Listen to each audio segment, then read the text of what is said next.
Pi network just made a massive move. 11.9 million Pi migrated in just 24 hours. That's right.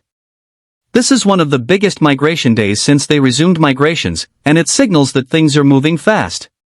But what does this really mean for you? How will it affect the price? And what's going on with KYC, validator rewards, and unverified Pi? Today, I'm diving deep into the most common and burning questions that you all keep asking. But before we get into it, here's a question for you. Do you think the price of Pi will go up or down in the coming weeks? Drop your thoughts in the comments. If you missed my previous videos covering the latest Pi network updates, make sure to check them out. The links are in the description below. Also, let's do this together. Drop Pi network to the moon and your country name in the comments. Let's see where our Pi community is tuning in from. And of course, don't forget to smash that like button, subscribe, and turn on notifications so you don't miss any updates. Your support keeps these videos coming. You can also join my Telegram and Facebook pages for more discussions. Quick disclaimer, this video is for entertainment purposes only and is not financial advice. Always do your own research before making any investment decisions. The Pi network is buzzing right now, and there's no shortage of questions flying around. The biggest one, migrations. The numbers are in. 11.9 million Pi migrated in just 24 hours. That's a significant shift, showing that things are finally rolling again. But let's keep it real. While this is great news for those waiting to move their Pi, it also means increased selling pressure on the price since there's still no major exchange listing yet. So will the price go up or down? Right now, Pi is sitting at 66, which, according to technical traders, is a key support level, meaning it shouldn't go lower. But let's be honest, crypto can be unpredictable. It's down 5.48% in the last 24 hours. The market cap is down 5.31%, and daily trading volume is down 2.13%, not exactly a bullish sign. The real question is, when will demand catch up? Because let's face it, until there's real demand, increased supply is just going to keep the price under pressure. Next big question, when will my Pi migrate? Here's the deal, there is no official second migration. Migrations happen continuously based on a queue system. If your Pi hasn't migrated yet, it's simply because the algorithm hasn't reached you.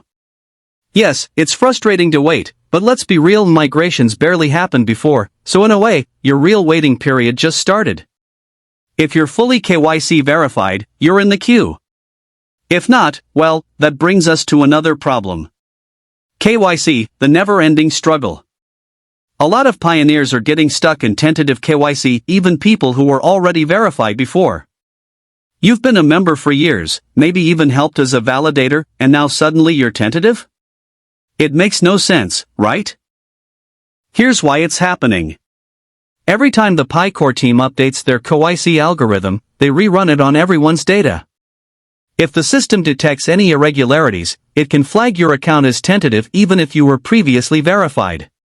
Worst part? Most of the time they don't even tell you what's wrong. Some people get specific error messages, email issue, ID mismatch, liveness check, but for most, it's just radio silence. And to make things worse, many validators are also stuck in tentative KYC, meaning fewer people are available to verify new applicants. It's a vicious cycle. So how do you fix it? Sometimes resetting your password or redoing the liveness check helps. Other times, you just have to wait. Yes, it's frustrating, but that's the reality for now.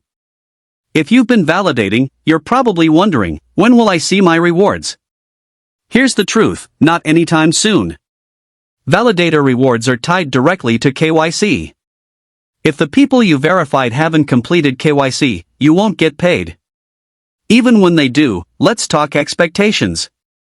Each KYC validation costs 1 Pi and it gets split among multiple validators. So, at best, you're getting a fraction of a Pi per validation. If you were hoping for a big payout reality check, it's just not going to be that much. Remember that deadline for KYC? The one where unverified Pi was supposed to be forfeited? Well, it left millions of pioneers with unverified Pi still sitting in their accounts, unable to move it to Open Mainnet. Many hope for an extension or a second chance to verify, but as of now, that unverified Pi remains in limbo. This has sparked frustration among pioneers who actively participated in mining but missed KYC due to technical issues, regional restrictions, not getting selected in time. Here's the catch. Only Pi earned from the base mining rate goes into your transferable balance once you're verified. Everything else, bonuses from lockups, earning team, and security circle, remains unverified. So even if you pass KYC now, only a portion of your total balance is eligible for transfer. The rest stays in limbo. For many, this uncertainty is frustrating because it directly impacts their ability to access and use their Pi. The original vision of Pi Network promised fair distribution, but with these unverified balances, some users feel stuck in a waiting game. This has led to growing concerns about fairness. Can frozen balances ever be reclaimed? Or are they lost forever? The Pi core team insists they're not lost, but their reluctance to provide a timeline only adds to the uncertainty. At this stage, transparency is key.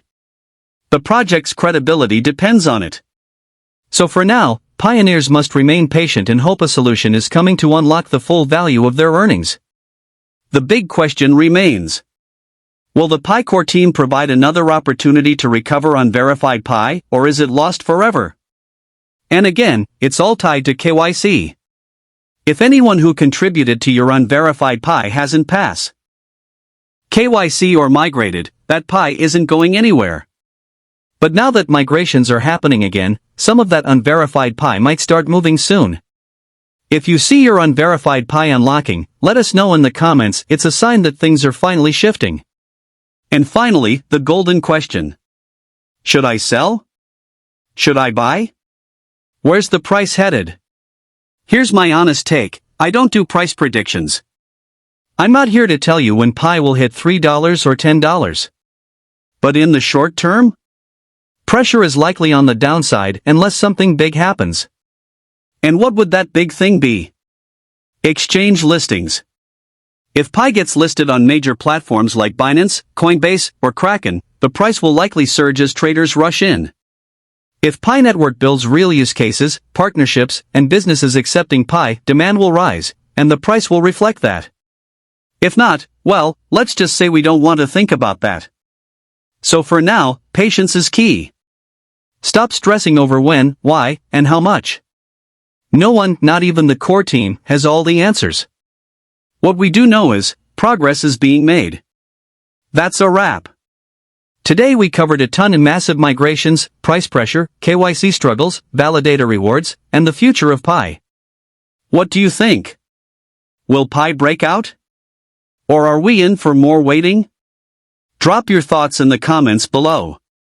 Thanks for watching, and I'll see you in the next one.